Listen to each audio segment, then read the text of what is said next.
The Galactic Tribunal had never been wrong. In 12,000 years of recorded history, across 743 member species, the collective wisdom of the ascended races had predicted the rise and fall of civilizations with perfect accuracy. Their quantum probability engines could calculate the trajectory of a species from its first fire to its final extinction with a margin of error so infinitesimal that it might as well have been divine prophecy. So when the verdict came for humanity, no one questioned it. Dr. Kira Vasquez stood in the observation chamber of the orbital station Meridian's edge, watching the blue marble of Earth rotate slowly beneath her feet. The transparent floor gave the impression of floating in the void itself, suspended between stars and the fragile world that had birthed her species. She was 43 years old, with silver threading through her black hair and lines around her eyes that spoke of too many nights spent staring at data screens. Her hands, steady enough to perform microsurgery on quantum processors, trembled slightly as she held the translated document. Galactic Tribunal Assessment, Species 7291, Self-Designated Humanity, Assessment Date, Galactic Standard 4,847,291.7 Classification, Pre-Ascension Biological, Carbon-Based, Oxygen-Dependent, Primary Assessment, Terminal Decline Probability of Extinction within 500 Standard Cycles, 99.97% Probability of Ascension to Galactic Community, 0% Recommendation, No Intervention. Natural extinction preferred to preserve galactic resources. The words blurred as Kira read them for the 100th time. Behind her, the soft chime of the door announced a visitor, but she didn't turn around. She knew who it was. "You've been standing here for 6 hours." Admiral Chenway's voice was gravel and steel, the voice of a man who had spent 50 years commanding ships through the cold dark between stars. "The delegation is waiting. Let them wait." Kira's voice came out flat, emotionless. She had burned through her anger days ago, screamed herself hoarse in the privacy of her quarters. What remained was something colder, something that felt like the vacuum pressing against the transparent walls around her. They've waited 12,000 years to pass judgment on species they've never bothered to understand. Another few hours won't kill them. No, Wei agreed, moving to stand beside her. In the reflection of the floor, his face was a map of scars and service, his uniform crisp despite the weight of the news they both carried. "But it might kill us. The Council wants our response. The world governments are in chaos. There are riots in 17 major cities. People are afraid, Kira. They should be." She finally turned to face him, and he saw something in her eyes that made him take an involuntary step back. It wasn't fear. It wasn't despair. It was something far more dangerous, the look of a woman who had just decided to burn down everything she knew and start again from the ashes. The tribunal looked at humanity and saw a species that tears itself apart. Wars, pollution, inequality, hatred. They saw a civilization that couldn't even unite under a single banner without external threat. They saw the worst of us, and they decided we weren't worth saving. And were they wrong? Wei asked quietly. He had seen the worst of humanity firsthand, had ordered strikes that killed thousands, had watched colonies burn, had buried more friends than he cared to count. In 300 years of space exploration, we've fought more wars with each other than we've made friends among the stars. The Varsian Collective won't even allow human ships within their borders anymore. The crystalline mines terminated all diplomatic contact after the Kepler station incident. The tribunal didn't need their quantum engines to see what we are. They just needed to watch. Kira was silent for a long moment. When she spoke, her voice had changed, no longer flat, but burning with something that might have been hope or might have been madness. "Do you know what they missed, Wei? In all their calculations, all their probability matrices, all their 12,000 years of watching species rise and fall? Enlighten me." "They calculated based on what we are. They never considered what we could become." She turned back to the window, but she wasn't looking at Earth anymore. Her gaze was fixed on something beyond, something that existed only in her mind's eye. The man who destroys his weak self can never be destroyed by others. I read that once, in an ancient text. It was written by a philosopher who lived in a time of war and chaos, when his civilization was tearing itself apart. And, you know what happened to that civilization? Wei shook his head. They rebuilt. They learned. They became one of the longest-lasting empires in human history. Kira smiled, and there was steel in it. The tribunal sees our weakness as a death sentence. But weakness can be destroyed. Weakness can be burned away.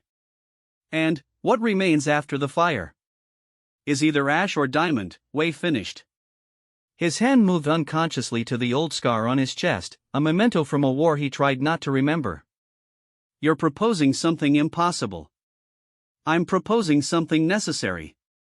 Humanity has been given a choice, even if the tribunal doesn't realize it. We can lie down and wait for extinction, fulfill their prophecy like good little pre-ascension primitives. Or, she pressed her palm against the transparent floor, against the image of Earth spinning below. Or we can prove them wrong. Not by becoming something other than human, but by becoming the best version of what we already are. The delegation can hear my response now.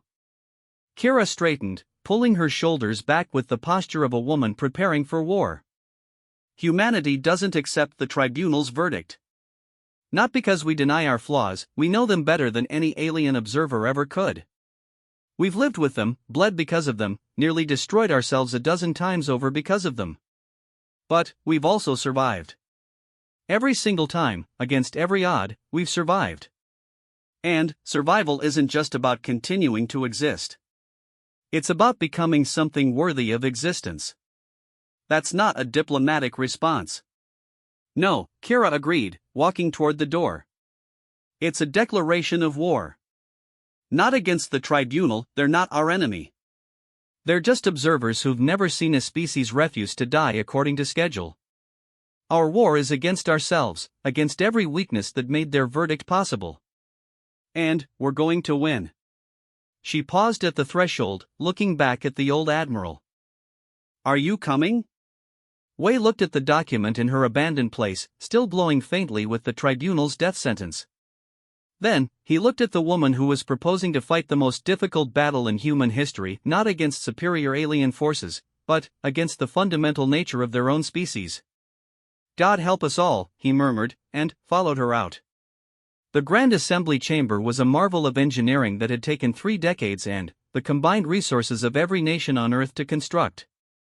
Situated at the gravitational balance point between Earth and Moon, it floated in permanent suspension, a symbol of humanity's first tentative steps toward unity. The chamber itself was a sphere of transparent crystal and alloy, designed to make every representative feel as though they were floating among the stars, a reminder that their petty conflicts were insignificant against the vast canvas of the cosmos. Today, that reminder felt less like inspiration and more like mockery. Kira stood at the central podium, surrounded by the holographic projections of 3,000 representatives from every nation, colony, and orbital habitat that claimed human allegiance. Above them, visible through the transparent dome, hung the massive form of the tribunal ship, a vessel the size of a small moon, its surface covered in the organic metallic patterns of the Varsian collective, the geometric precision of the crystalline mines, and a dozen other technologies humanity could barely comprehend. They were watching. The whole galaxy was watching. Distinguished representatives, Kira began, her voice amplified to fill the vast chamber. 3 days ago, we received the verdict of the Galactic Tribunal. I will not insult your intelligence by pretending the news was anything other than devastating. According to the most advanced predictive technology in the known universe, humanity has less than 500 years before total extinction. Our probability of achieving ascension, of joining the community of civilizations that has guided galactic development for over 12 millennia, has been calculated at 0. The murmur that rippled through the chamber was like the sound of waves against a dying shore. Kira let it wash over her, waiting until the whispers faded into silence. 0, she repeated. Not small. Not unlikely. 0. The tribunal has never been wrong in their assessments. Species that received similar verdicts have, without exception, followed the predicted trajectory into oblivion. The Vectari lasted only 300 years after their assessment. The chorus of winds made it 400. The iron crawlers, the species that came closest to defying their fate, achieved 472 years before the last of their kind perished in a civil war they couldn't prevent. She paused, looking around the chamber at the faces of humanity's leaders. Fear. Despair. Anger.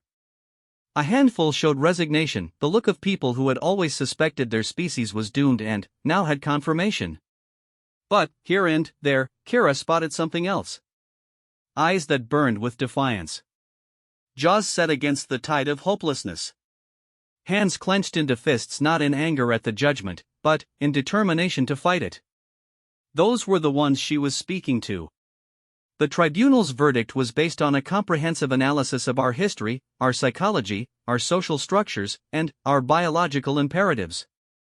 They examined 15,000 years of recorded civilization and found a pattern, a cycle of violence, destruction, and self-sabotage that has repeated with mathematical precision. Every time we reach a certain level of development, we turn on each other. Every time we achieve something beautiful, we find a way to destroy it. The tribunal believes this pattern is immutable, hardwired into our very nature. They believe we are incapable of change.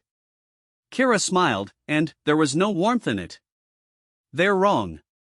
The murmur this time was different, not despair, but confusion. Disbelief. The audacity of a single human scientist standing in the shadow of that enormous ship, in the face of 12,000 years of perfect predictions, and declaring the tribunal wrong. I'm not asking you to believe me, Kira continued. I'm not asking you to have faith in some miraculous intervention or divine protection. I'm asking you to look at the evidence, the same evidence the tribunal used to condemn us, and see what they missed. Because in all their calculations, all their analyses, all their observations of humanity's failures, they overlooked one crucial fact. She raised her hand, and, behind her, a massive holographic display flickered to life. It showed a graph, a jagged line that climbed and fell in chaotic waves, marked at intervals with labels in a dozen languages. This is the trajectory of human civilization as recorded by our own historians. Every peak represents a golden age, a period of unprecedented progress, cooperation, and growth. Every valley represents a dark age, war, plague, collapse. The tribunal looked at this graph and saw a species trapped in an endless cycle, doomed to repeat its mistakes forever. But, look closer. The graph zoomed in, and new lines appeared to trend lines that cut through the chaos, revealing a pattern hidden beneath the noise. Every golden age has been higher than the last. Every dark age has been shorter, less devastating, and followed by faster recovery. The cycle isn't endless, it's a spiral. An upward spiral. Humanity isn't trapped in repetition, we're climbing. Slowly, painfully, with setbacks that sometimes feel like they'll destroy us entirely, but climbing nonetheless. Kira turned to face the tribunal ship visible through the dome. The quantum probability engines of the Galactic Tribunal can predict with perfect accuracy what a species will do based on what it has always done. But, they cannot predict what a species will do when it decides to be something different. They cannot account for the moment when a civilization looks at its own weakness and chooses to destroy it. They cannot calculate the probability of a metamorphosis because metamorphosis, by definition, means becoming something that has never existed before. She turned back to the assembly, her voice rising. Humanity stands at a crossroads. We can accept the tribunal's verdict, surrender to our own worst impulses, and wait for extinction to claim us. Or we can do what we have done at every crucial moment in our history when the odds seemed insurmountable. We can change. Not slowly, not incrementally, not in the comfortable way that allows us to pretend we're making progress while clinging to our old patterns. Real change. Fundamental change. The kind of transformation that rewrites the rules of what humanity can be. And, how do you propose we accomplish this miracle? The voice came from the Russian delegation, Premier Volkov, a man whose family had ruled the Eastern Federation for 3 generations. You speak of destroying weakness, but weakness is not a tumor to be excised. It is woven into our genes, our cultures, our very understanding of what it means to be human.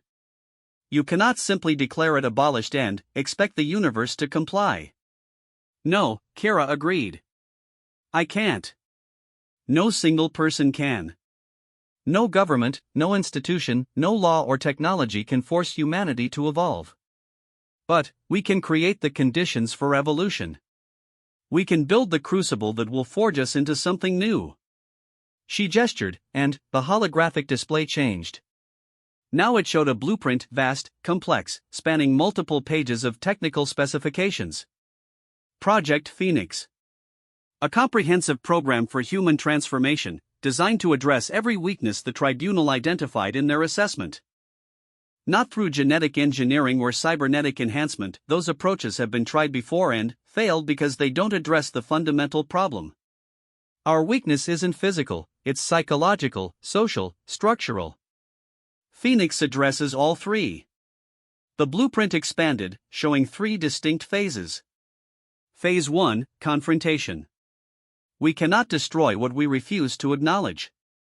Every individual, every community, every nation will be forced to confront their own weaknesses, not in abstract terms, but in concrete, documented form. We will compile a comprehensive record of human failure, from the smallest personal betrayals to the greatest atrocities of history. Not to assign blame, but to ensure that no one can pretend the tribunal's verdict was unjust.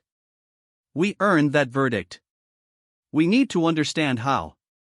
Phase 2, Destruction. Once we know our weaknesses, we must choose to destroy them.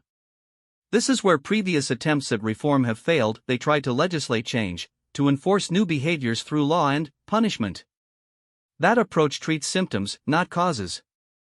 Project Phoenix will create environments where weakness becomes impossible to maintain, not because it is forbidden, but because it is obsolete.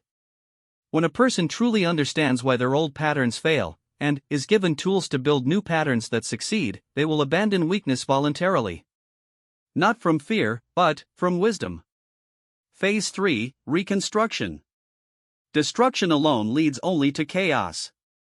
What we tear down, we must rebuild better.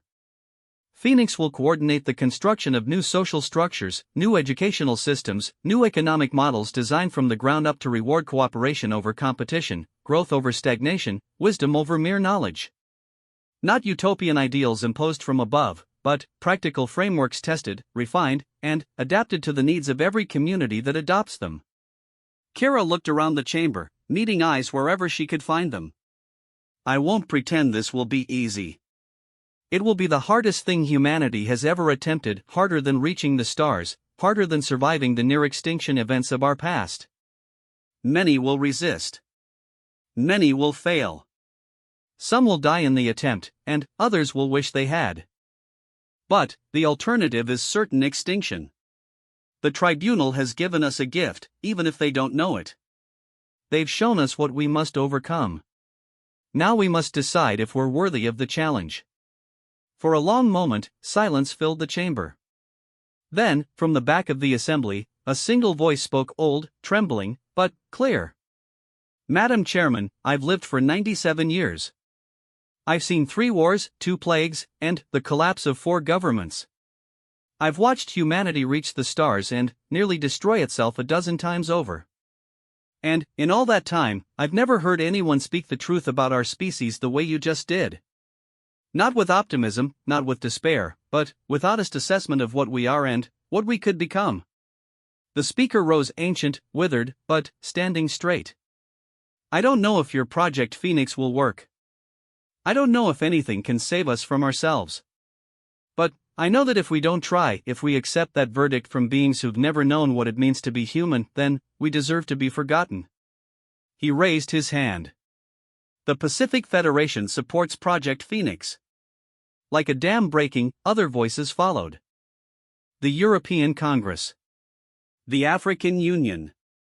The lunar colonies. One by one, the representatives of humanity rose to support a plan that promised nothing but hardship, sacrifice, and the slim chance of proving an alien tribunal wrong. Above them, unseen by any human eye, sensors on the tribunal ship recorded everything. In quantum state processors spanning 1,000 kilometers, probability calculations flickered and adjusted. A variable that had been assigned a value of 0 shifted, infinitesimally, to something greater. The observers didn't understand what they were seeing. They didn't know that they had just witnessed the first moment of a transformation that would change the galaxy forever. But they would learn. Part 2. The Crucible. 40 years had passed since the verdict. Kara Vasquez, now in her 80s but kept vital by the medical technologies that were among humanity's few gifts from more advanced species, stood at the edge of the memorial of confrontation. The structure occupied what had once been the site of humanity's first nuclear detonation, a place where atomic fire had announced to the universe that a new and dangerous species had discovered the power to destroy itself. Now, instead of radioactive glass and buried death, there stood a monument to human failure that stretched for kilometers in every direction. The memorial wasn't beautiful. It wasn't meant to be. Carved into black stone and projected in light that never faded were the records of every atrocity, every betrayal, every moment of weakness that had contributed to the tribunal's verdict. The genocides. The extinctions of other species through human carelessness or cruelty. The wars fought over resources that could have been shared, over ideologies that could have coexisted, over hatreds that served no purpose but destruction. The environmental catastrophes. The preventable famines. The systematic oppressions. Nothing was hidden. Nothing was excused. Children came here on pilgrimages now, as part of the education system Project Phoenix had established. They walked among the records of human failure not to be crushed by guilt, but to understand what they had inherited and what they had committed to overcome. Kara watched a group of teenagers move through the section dedicated to the 21st century's climate failures. Their faces were somber but not despairing.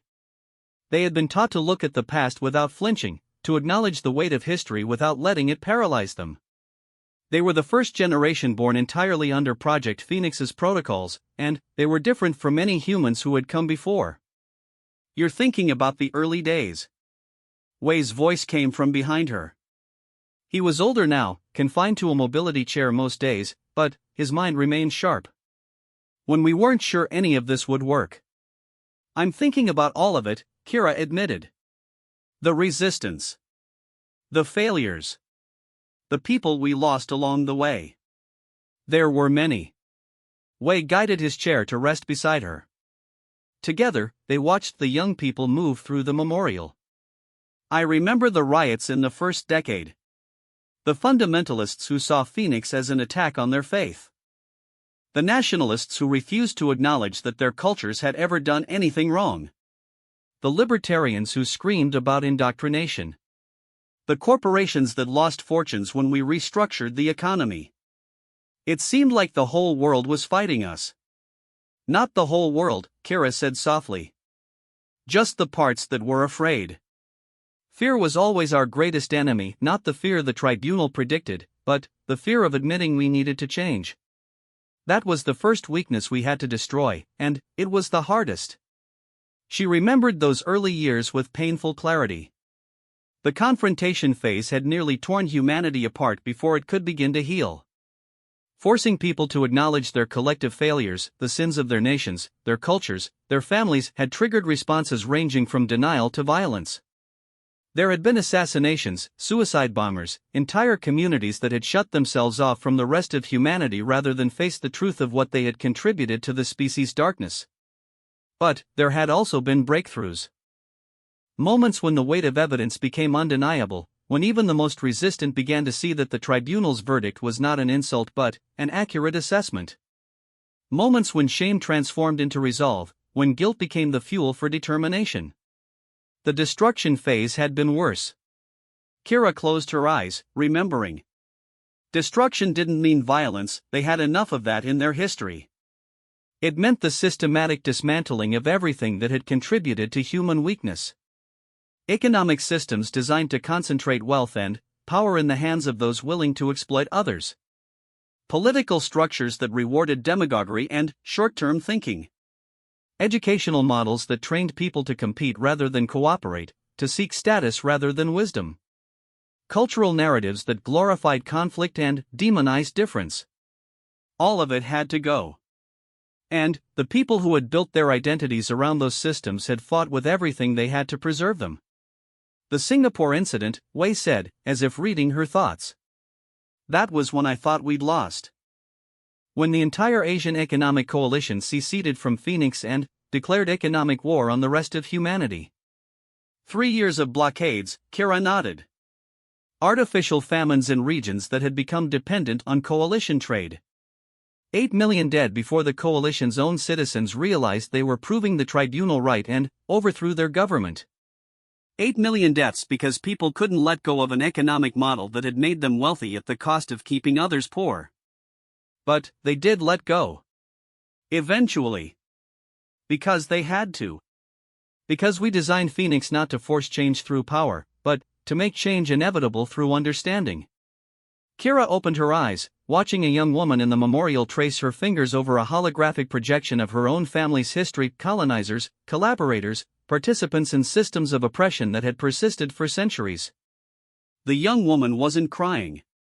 She was nodding, as if confirming something she had always suspected. When you truly understand why something is weak, not just that it's wrong, but why it fails, why it leads to outcomes that hurt even those who benefit from it, you can't keep doing it. Not without lying to yourself. And, once people stopped lying to themselves, they started tearing down the lies together. Way finished. I remember the honesty epidemic. Historians called it that, didn't they? Those 5 years when it seemed like every secret in the world came out at once.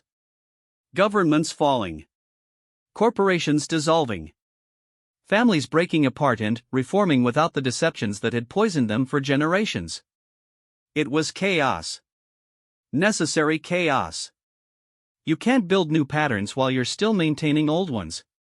The destruction phase wasn't just about tearing down external structures, it was about tearing down the internal ones. The defense mechanisms. The comfortable illusions. The stories people told themselves to avoid facing their own contributions to human weakness. Kira turned away from the memorial and began walking slowly toward the adjacent structure, the Garden of Reconstruction. Where the memorial was black stone and harsh light, the garden was living architecture, buildings grown from engineered organisms that cleaned the air and produced food, surrounded by ecosystems designed to thrive in partnership with human habitation. This was what had emerged from the ashes of destruction.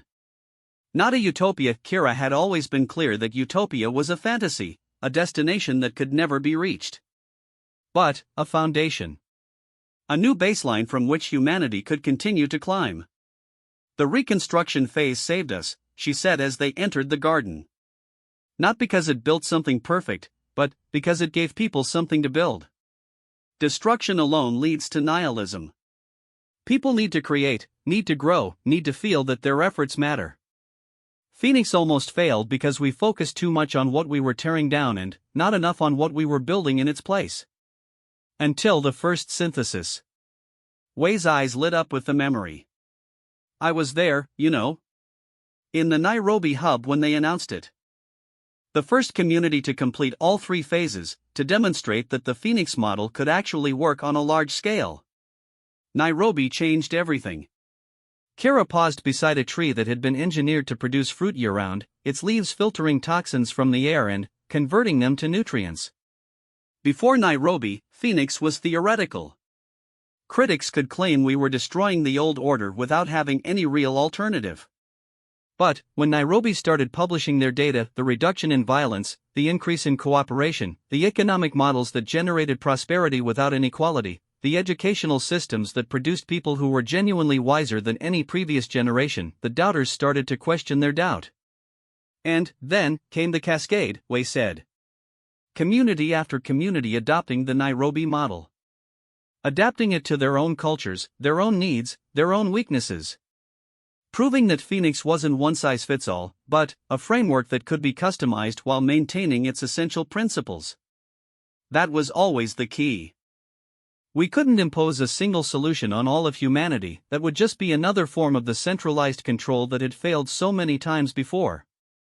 We had to create tools that people could use to transform themselves, in their own ways, at their own pace. The only requirement was honesty. Total, unflinching honesty about what they were and what they needed to become. They walked in silence for a while, through groves of engineered trees and past buildings that pulsed gently with bioluminescence. The garden was home to 50,000 people now, a living laboratory for the Phoenix reconstruction model. Children played in open spaces designed to encourage cooperation rather than competition. Adults worked in enterprises that measured success not by profit but by contribution to community welfare. Elderly residents shared wisdom accumulated over lifetimes with young people eager to learn. It wasn't perfect. There were still conflicts, still failures, still moments when old patterns tried to reassert themselves. But the tools were there to address them, tools for honest communication, for mediated resolution, for acknowledging weakness without letting it take root. The tribunal is sending another observation team next month, Wei said eventually. The fifth since the verdict. I know. Kara showed no particular emotion at the news. They're confused. Their probability engines keep adjusting their predictions, and they don't understand why. They've never seen a species respond to a terminal verdict the way we did. What do you think they'll find? Progress. Incomplete, imperfect, ongoing progress. We're still in the middle of the transformation. It'll take generations to complete, if it ever truly is complete. But we're on the right path. The tribunal's own data will show them that. The question is whether they'll understand what they're seeing. Wei was quiet for a moment. Then, he asked the question that had haunted him for decades. Do you really think we can do this, Kira? Not just survive, but ascend? Become what the tribunal said was impossible? Kira stopped walking. They had reached the center of the garden, where a sculpture stood, a human figure in the act of transformation, half-formed from its old self, reaching toward something that didn't yet exist. I don't know, she admitted. I've never known. When I stood in front of the assembly 40 years ago and proposed Project Phoenix, I wasn't certain we could succeed. I was only certain that we had to try. That the alternative, acceptance of our own doom, was worse than any failure. She looked up at the sculpture, at the figure frozen in eternal becoming. But, I know this much, we're different now than we were 40 years ago. Different than we were 1,000 years ago, 10,000 years ago. The weak self that the tribunal judged is being destroyed, piece by piece, generation by generation. And, what's emerging from that destruction can never be destroyed by others, Wei finished softly. Kira smiled, a real smile, warm despite all the hardship she had witnessed. Exactly. Whatever we become, we're becoming it ourselves. Not because some alien tribunal approved us. Not because we were forced. Because we chose to.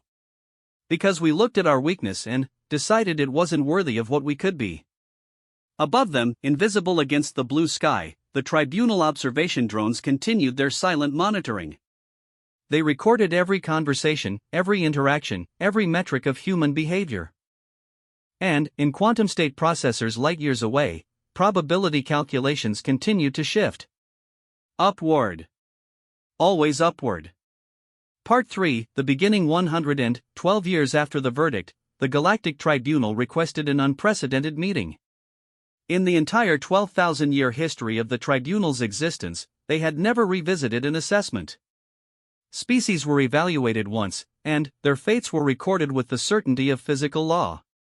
There was no appeal process because appeals were unnecessary. The tribunal was never wrong. Until humanity. Dr. Yuki Chen Vasquez, Kira's great-granddaughter and the current director of the Phoenix Continuation Council, stood in the same observation chamber where her ancestor had first read the verdict that was supposed to end her species. The chamber had been preserved as a historical monument, though the station around it had grown considerably. What had once been a small orbital platform was now a thriving city of 3 million, one node in a network of human habitats that spanned the solar system. Through the transparent walls, Yuki could see the tribunal ship approaching, the same vessel that had delivered the verdict a century ago, though its crew had changed many times. The ship was smaller now relative to its surroundings, dwarfed by the orbital infrastructure humanity had built in the intervening years. 100 years ago, it had seemed like a god come to pass judgment. Now it looked like what it was, a vehicle carrying observers who no longer understood what they were observing. "They're requesting to dock at the diplomatic hub," reported her assistant, a young man named Marcus whose calm demeanor belied the historical significance of what was happening. Full delegation. 12 representatives from 12 species. They say they want to conduct a formal reassessment. After declaring us doomed? Yuki's voice carried a hint of her great-grandmother's steel. She had grown up on stories of Kira, had studied her speeches and writings, had internalized the philosophy that had saved humanity from itself. They said their assessments were never wrong. They said our probability of ascension was 0. Now they want to reassess? They're not admitting error, Marcus said carefully. The communication frames it as an anomaly investigation. They want to understand how their predictions failed. Yuki laughed, not with bitterness, but with genuine amusement. Of course they do. They can't admit they were wrong because that would undermine their entire basis for existence.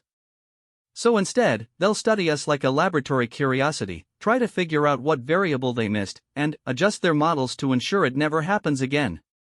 Will you meet with them? Of course. Yuki straightened her uniform, simple, practical, designed for function rather than status. That was one of the changes Phoenix had brought, an end to the elaborate displays of hierarchy that had characterized human leadership for millennia. This is an opportunity.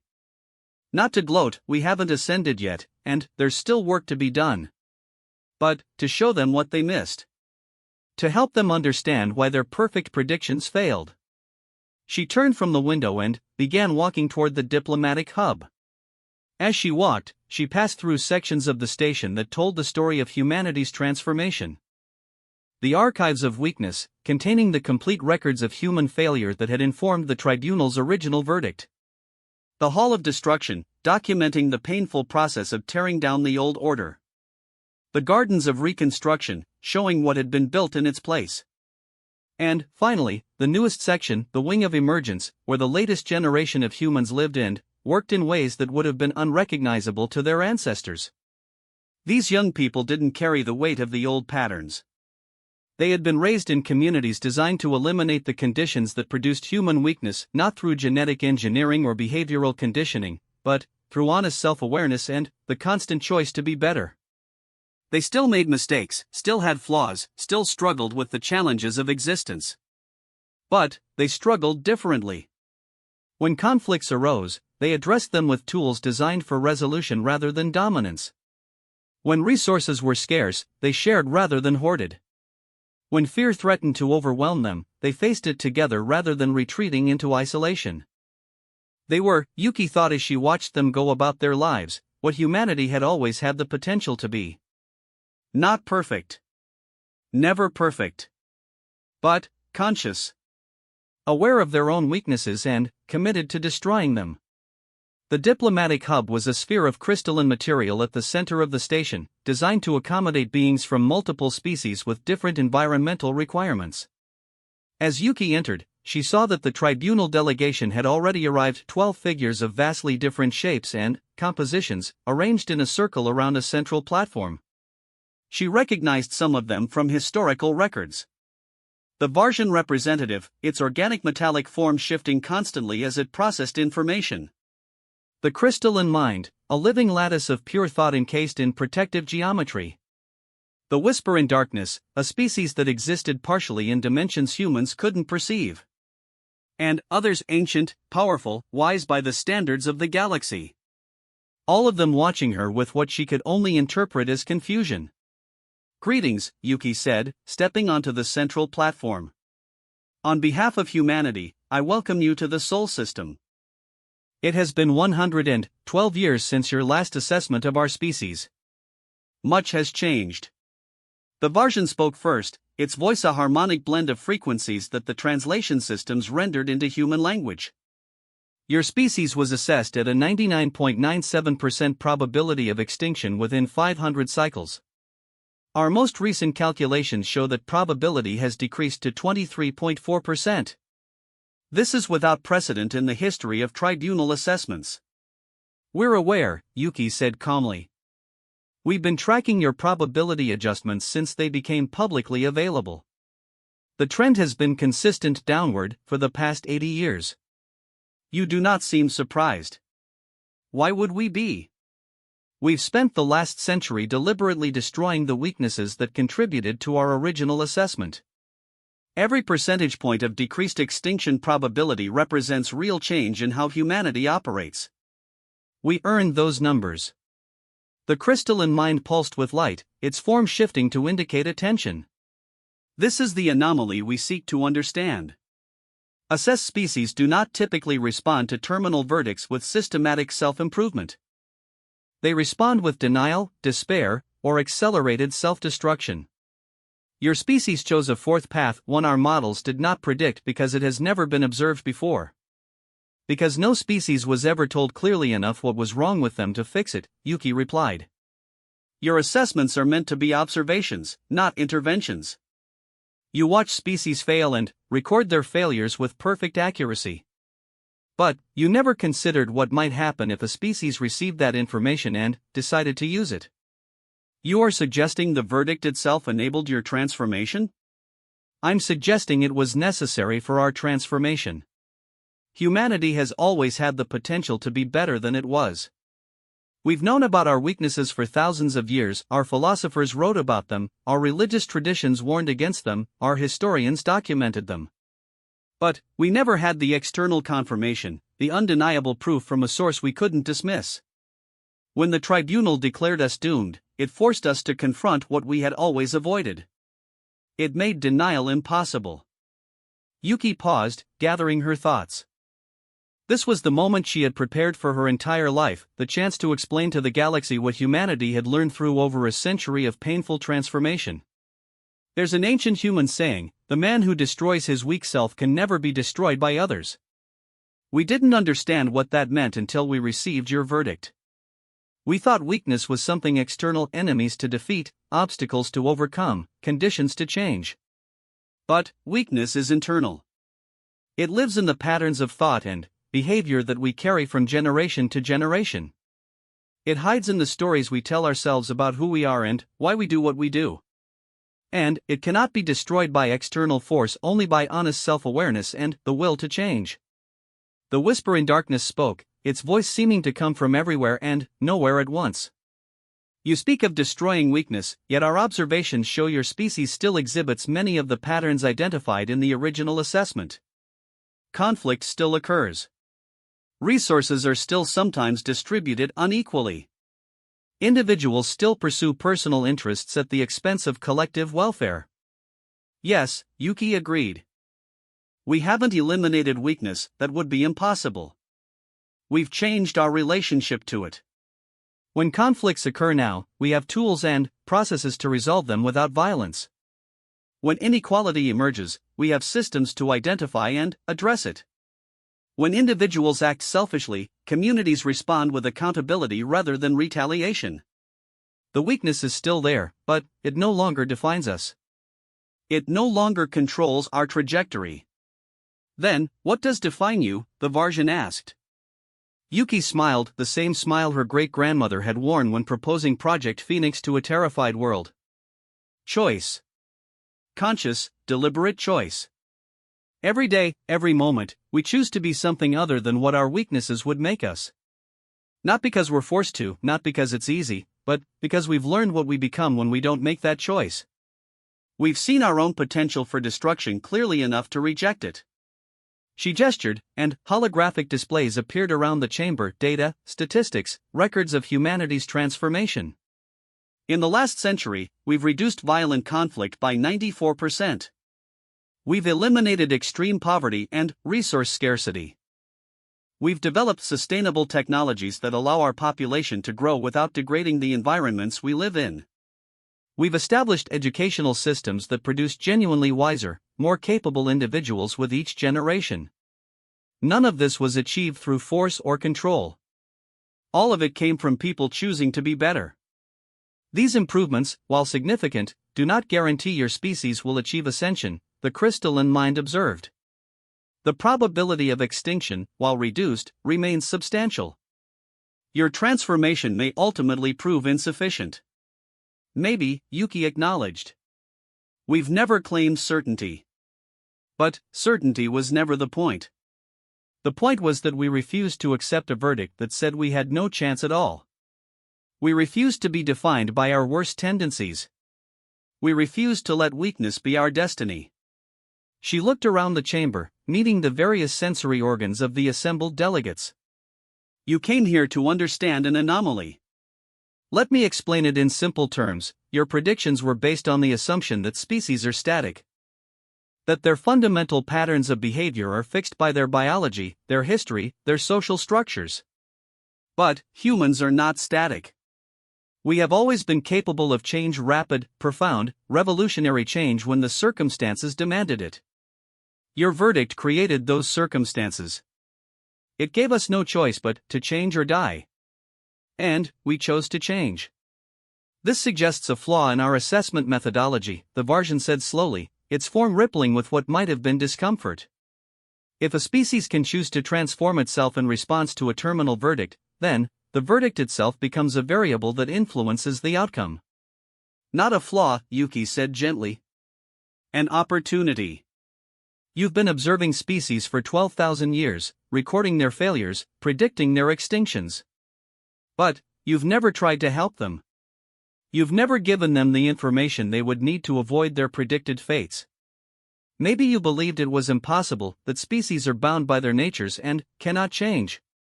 But we've proven that's not true. We've proven that a species, given clear information about its weaknesses and the will to confront them, can destroy the parts of itself that lead to destruction. The chamber fell silent. The representatives of 12 ancient species considered the implications of what they had just heard. If humanity could do this, if a species that had been declared terminally doomed could reject the doom through sheer determination, then everything they believed about the nature of civilizational development might be wrong. And if it was wrong for humanity, it might be wrong for others. You are suggesting, the whisper in darkness said finally, that the tribunal should become an instrument of intervention rather than mere observation. That we should share our assessments with struggling species in the hope that they will respond as you did. I'm suggesting that you have the power to save civilizations, and you've spent 12,000 years watching them die instead. Yuki's voice carried no accusation, only truth. We survived because we were given a chance to see ourselves clearly. Every species you've assessed and condemned might have survived if they'd received the same gift. The information was there. You chose not to share it. We are not gods, the Varjan said stiffly. We do not presume to guide the development of lesser species. No, Yuki agreed. You're not gods. You're observers who've accumulated more knowledge about civilizational failure than any other entity in the galaxy. And you've used that knowledge for nothing but prediction.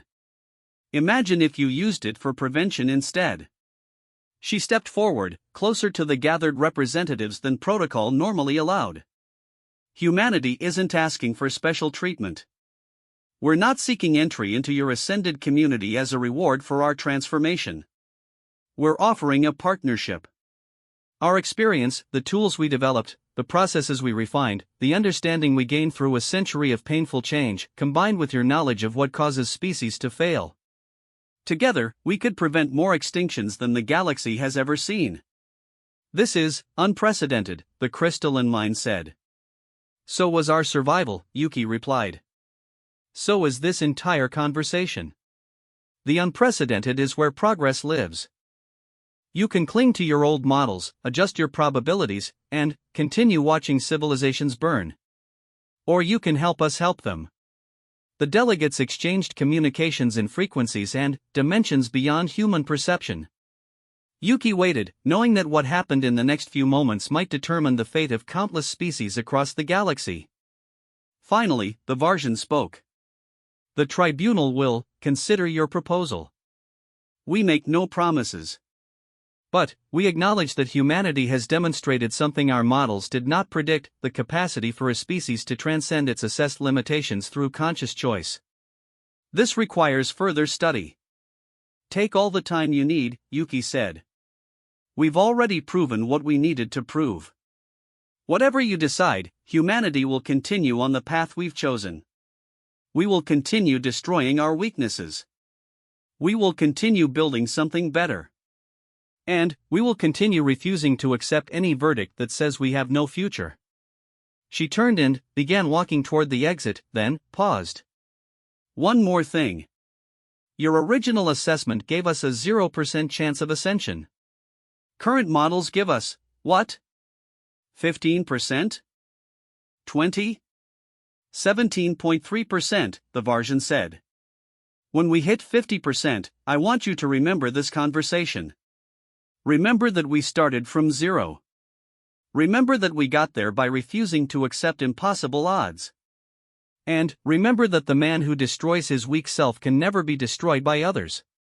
She walked out of the diplomatic hub, leaving 12 ancient beings to contemplate the impossible species that had refused to die according to schedule. Outside, in the corridors of the station that represented humanity's new future, Yuki allowed herself a moment of satisfaction. Not pride. Phoenix had taught her the dangers of pride, but satisfaction in the knowledge that her great-grandmother's gamble had paid off. That humanity had proven itself capable of something no other species had ever achieved. They weren't saved yet. 17% was still a long way from certainty. There were still weaknesses to destroy, still patterns to overcome, still generations of work ahead before humanity could truly claim to have escaped its doom. But they had done what the tribunal said was impossible. They had changed their own trajectory. They had become something new. And that, Yuki knew, was only the beginning. 200 years after the verdict, the annual remembrance ceremony took place in what had once been called the Memorial of Confrontation but was now known simply as the Foundation.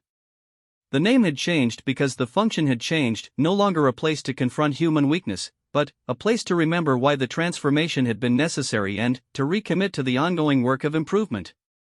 The speaker this year was an old woman named Hope Vasquez, the last living descendant of Kira Vasquez. She stood before an audience of humans and, for the first time in history, representatives from 3 other species who had requested permission to attend. 200 years ago, Hope began, her voice amplified to reach the millions watching across human space and, beyond, an alien tribunal declared humanity doomed. They gave us 500 years to extinction and 0 chance of ever joining the community of ascended civilizations. They had never been wrong before. They are not wrong now. The species they assessed, the humanity that tore itself apart with war, that poisoned its own planet, that hoarded resources while billions starved, that chose hatred over understanding time and time again, that species is gone. It died exactly as predicted. What exists now is something different. We are not better than our ancestors because we lack their weaknesses. We are better because we learned to destroy those weaknesses, not once, not completely, but continuously, generation after generation. We are better because we chose to be better, and we made that choice again every single day. My great-grandmother stood in this place 200 years ago and made a promise. She promised that humanity would not accept its doom. That we would prove the tribunal wrong, not by denying our flaws, but by confronting and destroying them. She could not have known then whether that promise could be kept. She only knew that it had to be made. Hope paused, looking out over the crowd, humans of every background, united not by force but by choice. By the shared commitment to be something more than what they had been. The tribunal's latest assessment gives humanity a 78% probability of successful ascension. In another century, perhaps 2, we may join the community of civilizations that spans the galaxy.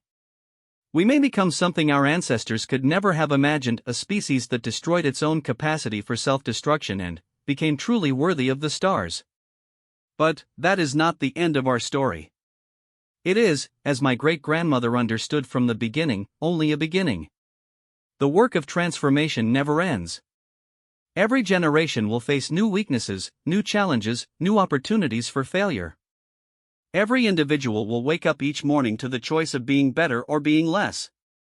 That choice cannot be made once and forgotten, it must be made continuously, consciously, deliberately. This is the gift the tribunal gave us, though they did not know it. This is the truth they helped us discover, that there is no final victory over weakness, no permanent ascension to perfection. There is only the endless struggle to become what we could be. The endless choice to destroy what holds us back. The endless beginning of something new. The man who destroys his weak self can never be destroyed by others. Not because he becomes invincible, but because destruction is his constant work. Not because he achieves perfection, but because he never stops trying. Not because he has no weaknesses, but because he never stops choosing to overcome them. This is what humanity has become. This is what we will continue to become.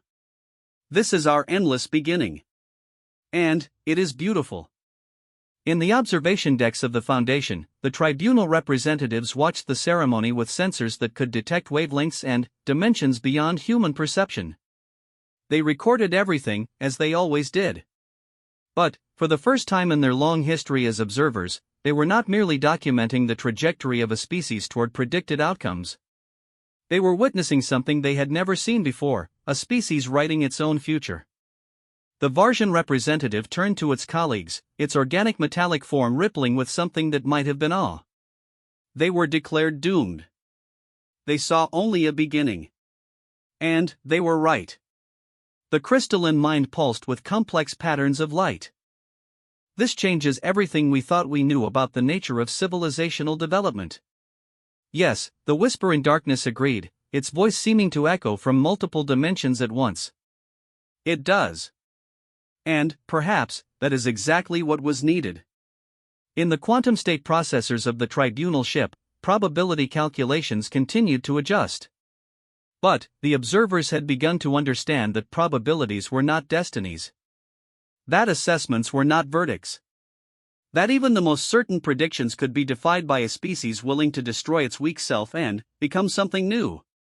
Humanity had shown them a truth that 12,000 years of observation had never revealed: the future was not written. It was chosen. And, with that understanding, the tribunal began to change as well. Not as dramatically as humanity had changed, not as quickly ancient institutions move slowly, if they move at all. But, the seed had been planted. The example had been set. In the years that followed, other species would receive their assessments differently. Not as death sentences, but as challenges. Not as predictions of inevitable failure, but as maps of the weaknesses they would need to destroy. Some would succeed, as humanity had. Others would fail. But all would have the choice that humanity had claimed for itself. And, across the galaxy, the endless work of transformation continued. Species destroying their weak selves. Civilizations choosing to become something more than their natures demanded. The universe slowly filling with beings who had looked at their own doom and decided it was only a beginning. This was humanity's gift to the cosmos, not their technology, not their resources, not their territories. Their example. Their proof that the impossible could be achieved through conscious, deliberate choice. The proof that began with one woman standing in the shadow of a tribunal ship, reading a verdict of doom, and deciding that it was not an ending. It was only a beginning. The man who destroys his weak self can never be destroyed by others. This is not a promise of invincibility. It is a commitment to eternal growth. It is the recognition that weakness is not a sentence but a challenge. That doom is not a destiny but a starting point. It is the beginning that never ends.